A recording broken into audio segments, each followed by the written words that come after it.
Okey, cuba kita dengar apa yang disebut oleh Yusuf Kedah.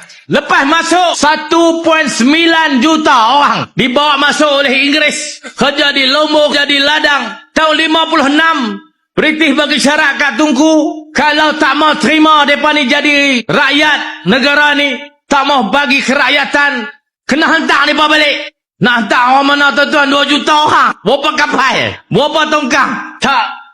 Tak mungkin terjadi hantar balik. Maka dirunding dan dibincang dan diputuskanlah diberi kerakyatan kepada orang yang masuk kemudian 2 juta orang tu. Tak ada siapa pun yang dihantar balik. Dengan persetujuan yang dirundingkan. Itu adalah tuduhan yang sangat simplistik yang dibuat oleh Sanusi, mengatakan bahawa 2 juta rakyat ataupun warga Cina telah berada di tanah Melayu ketika itu dan dipaksa beri kerakyatan oleh Tunku Abdul Rahman. Mana British paksa Tunku Abdul Rahman menerima orang Cina ni dari rakyat di Malaysia ni di tanah Melayu. Adakah Sanusi lupa yang dia pernah bercakap bahawa keturunan dia pun adalah keturunan Cina tanah besar? Jadi kalau kita tengok pada sejarah yang sebenar, kemasukan orang Cina ataupun pedagang-pedagang Cina ni yang masuk ke tanah Melayu ni bukan 1957. Mereka masuk sejak 1800. Dengan kita kata seolah-olah 2 juta tu mereka sudah ada untuk menguasai tanah Melayu, tidak. Kita kena tengok bahawa ketika itu yang menjadi masalahnya ketika itu apabila sampai kita nak merdeka 1957, bagaimana urusan proses itu berlaku sebenarnya. Dan ketika itu sudah ada rakyat di negara Malaysia ini, di tanah Melayu ini, yang asal tanahnya tanah Melayu, dan ada di situ juga yang berbangsa Cina, berbangsa India, dan juga jangan lupa kita ada orang asal ketika itu, dan jangan lupa juga kita ada Sabah dan Sarawak ketika itu. Jadi jangan kita lihat masalah ni masalah tanah Melayu saja. Jadi pada tahun itu sebenarnya tuntutan keluarga negara ni dia melalui rundingan tahun 1950-an itu. Kalau kita baca lah 10 tahun sebelum merdeka tu, maka kita kena tahu apa masalahnya ketika itu.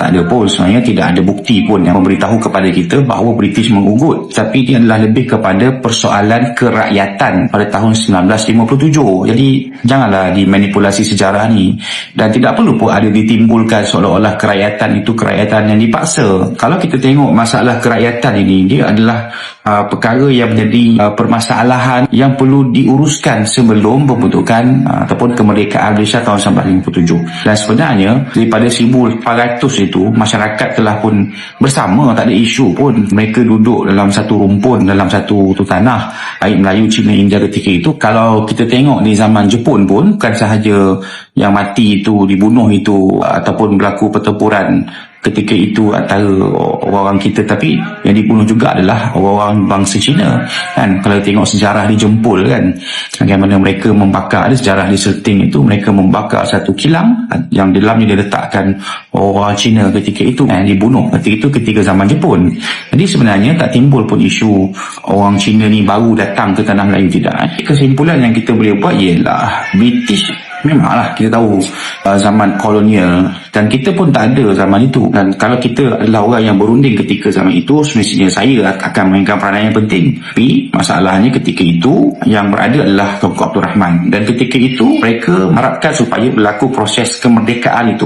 Kalau dulu ramai kata kita merdeka tanpa tumpah darah, itu benda yang berarti tak betul. Memang berlakunya perjuangan orang terdahulu, para prajurit kita yang berjuang, yang mempertahankan negara kita ini, yang sehingga ketika tanah terakhir berjuang membebaskan daripada British, Jepun dan juga komunis. Jadi benda ni bukannya masalah hari ini, itu adalah sejarah yang telah pun kita lalui. Cuma kita nak bagi tahunya warga negaraan ini dia bukan dipaksa ketika itu, tetapi itu adalah salah satu proses untuk berlakunya kemerdekaan dan terbentuknya perlembagaan di tanah Melayu ini. Sebab kerakyatan itu penting dalam satu perlembagaan, dia bukan boleh dijual beli kerakyatan ini. Jadi ketika itu keputusan perlu diambil oleh Tunku Abdul Rahman bagaimana nak menyelesaikan masalah kerakyatan. Jadi janganlah dimainkan isu kerakyatan ini. Kita pun dah selesai isu kerakyatan ini.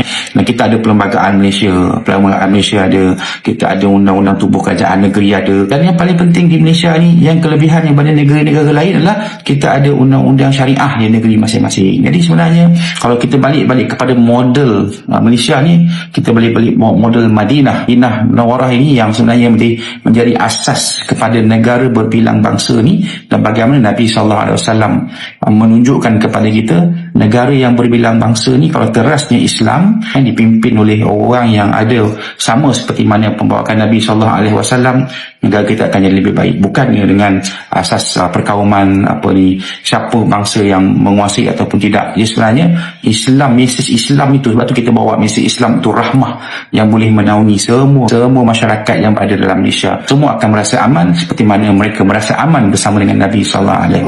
Hentikanlah relatif perkauman seperti itu, membangkitkan perkara dan juga menyalahi fakta. Tapi saya harap perkara ini dapat menjelaskan kepada anak-anak muda terutamanya, bukan itu mesej kita. Kita adalah generasi yang akan membentuk negara ni, dan kita harap selepas ini tak lagi dah sentimen-sentimen seperti ini dipermainkan.